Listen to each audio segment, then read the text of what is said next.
ఏదైతే rate issue అనేది జరిగిందో అప్పటి నుంచి ఇప్పటి వరకు 12-14 సంవత్సరాలు అవుతుంది, ఎలాంటి రేట్ ఇష్యూస్ అనేది జరగలేదు.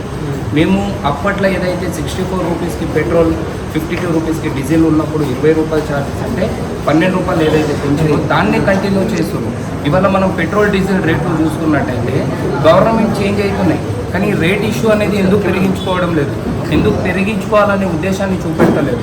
ఇవాళ మనం ఏదైతే గవర్నమెంట్ చేంజ్ అవుతుందో దాన్ని బట్టే వాళ్ళకు కావాల్సిన ఎన్ఓసీలు ఓలా ఊబర్ ర్యాపిడో సంస్థలకు ఇవ్వాలని అనుకున్నారు తప్ప మనం ఏం చేయబోతున్నది అనేది చూస్తలేదు. కాబట్టి మనము ఇప్పటి వరకు చాలా యూనియన్స్ కష్టపడ్డాయి, చాలా అసోసియేషన్లు కష్టపడ్డాయి, మనం కూడా ఇక్కడి వరకు చాలా ఉత్తరబందిగా ప్లాన్ చేసినా అది అవ్వట్లేదు. అందుకనే ఏదైతే మనము app based Telangana app based forum ఏదైతే ఇది చేసుకున్నామో దీనికి ఎలాంటి లీడర్స్లకు సంబంధం లేకుండా ఏ లీడర్ ఉన్నా కానీ డ్రైవర్ లెక్కలనే ఇక్కడికి వచ్చి పోరాటం చేద్దామనే ఉద్దేశం మీద ముందడుగేసినాం. దీనికి ఇన్ని రోజుల నుంచి లీడర్లు కానీ పార్టీ పరంగా కానీ మన ఏవైతే యూనియన్స్ కానీ మనము వాళ్ళతో పాటు కలిసి పనిచేసినందుకు కానందుకు ఇవాళ మనము డ్రైవర్ లెక్కలకు వచ్చి మన సమస్యలు అప్పట్లో 2014లో ఏదైతే రేట్ ఇస్తుందో ఇప్పటికీ ఎంత పెరగాలనే ఉద్దేశాన్ని మనము ఒక తాటికి వచ్చి అది ఏ రేటుని ఎలా పెంచుకోవాలి, ఏ అమౌంట్ ఎలా మెన్షన్ చేయాలనే ఉద్దేశం మీద ఇక్కడికి వచ్చినామన్నా.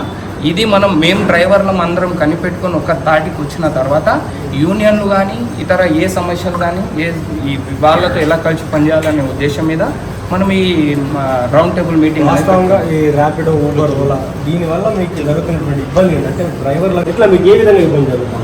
ఇప్పుడు ఓలా ఊబర్ ర్యాపిడో సంస్థలు బండిని బుక్ చేశారనుకో, ఆ కస్టమర్కి వాళ్ళే రేట్లు ఎక్కువ పెంచుకోవచ్చు, తక్కువ చేసుకోవచ్చు అనే ఉద్దేశానికి వాళ్ళకి వచ్చారు.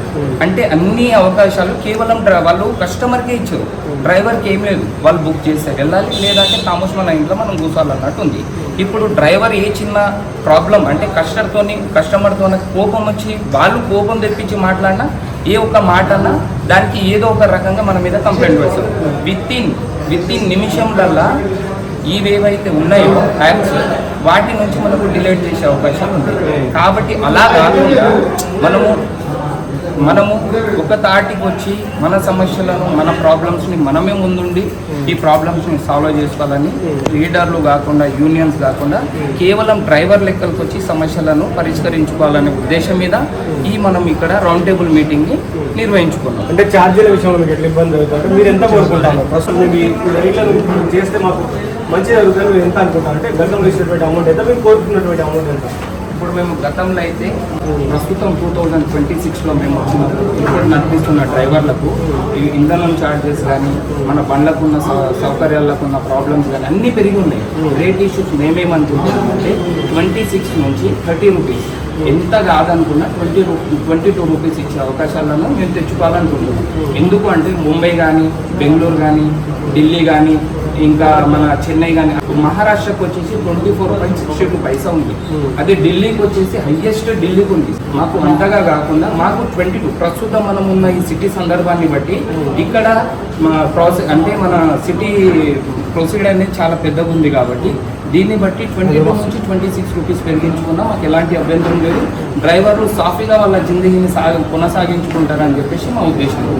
అయితే మరి యాప్ల వల్ల ఇబ్బంది ఊబర్ అతను ఏం చేస్తుండే ట్రాఫిక్ని బట్టి కస్టమర్ మీద ఒక 10 రూపాయలు 20 రూపాయలు పెంచుకున్నా కానీ అవి మన ప్రమోషన్ లెక్కలల్లో డ్రైవర్ దగ్గర మైనస్ చేసుకుంటాం.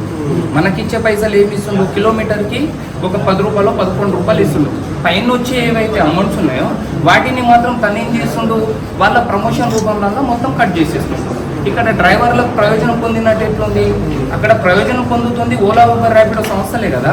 ఇప్పుడు పోర్టల్ని చూసుకున్నట్టయితే ఇతర స్విగ్గీ, జొమాటో ఏ సంస్థలైనా కానీ మనకు ఇబ్బంది కలిగించుకునే వరకే తెచ్చుకుంటుంది తప్ప డ్రైవర్లకు ప్రయోజనం పొందే కాడికి ఏడలేదు. కేవలం వాటి వలన ఏవైతే ఈ సమస్యలు ఉన్నాయో యాప్స్ వాళ్ళు ఇది చేస్తారు, ప్రయోజనం పొందుతారు. కస్టమర్లు ఇవ్వడానికి రెడీ ఉన్నారు, కానీ డ్రైవర్లకు ఇవ్వడానికి వీళ్ళు యాప్స్ కంపెనీస్ ఇవ్వట్లేదు. అయితే వాస్తవంగా ఈ రాష్ట్ర ప్రభుత్వం ఎన్నికల సమయంలో ఫ్రీ బస్ ఇచ్చిన తర్వాత ఏమన్నా మీకు కలిగినటువంటి ఇబ్బందులు ఏమంటాయి?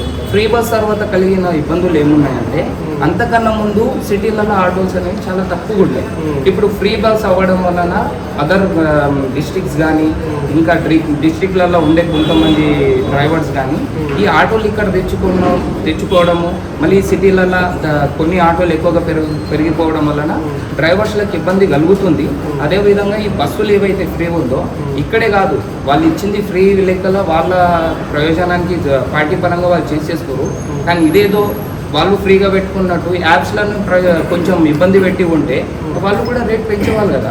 ఇప్పుడు వాళ్ళను యాప్స్ వాళ్ళ దగ్గరికి వెళ్ళేసి మనం ఓలా ఊబర్ ర్యాపిడో సంస్థలకు వెళ్ళేసి రేట్ ఎందుకు పెరగట్లేదంటే అసలు ఏమి ఇబ్బంది అయ్యేదంటే మీ సీఎం రేవంత్ రెడ్డి సార్ ఎవరైతే ఉన్నారో, ప్రస్తుతం పార్టీలో ఎవరైతే ఉన్నారో వాళ్ళు పెరిగించుకుంటే మేము ఆటోమేటికల్లీ మా రేట్ అనేది పెరుగుతుంది అని వాళ్ళు ఇచ్చే సమాధానం ఇట్లుంది. ఇప్పుడు మనము సీఎం దగ్గరికి వెళ్ళాలని ఏదన్నా నిర్ణయించుకున్నాం అనుకో, అటు సీఎం సార్ దగ్గర ఈ మన ఏదైతే ఇన్ఫర్మేషన్ పోవాలంటే వాళ్ళు కూడా మనకు ఎలాంటి అవకాశాలు ఇస్తలేరు, అపాయింట్మెంట్స్ ఇస్తలేరు.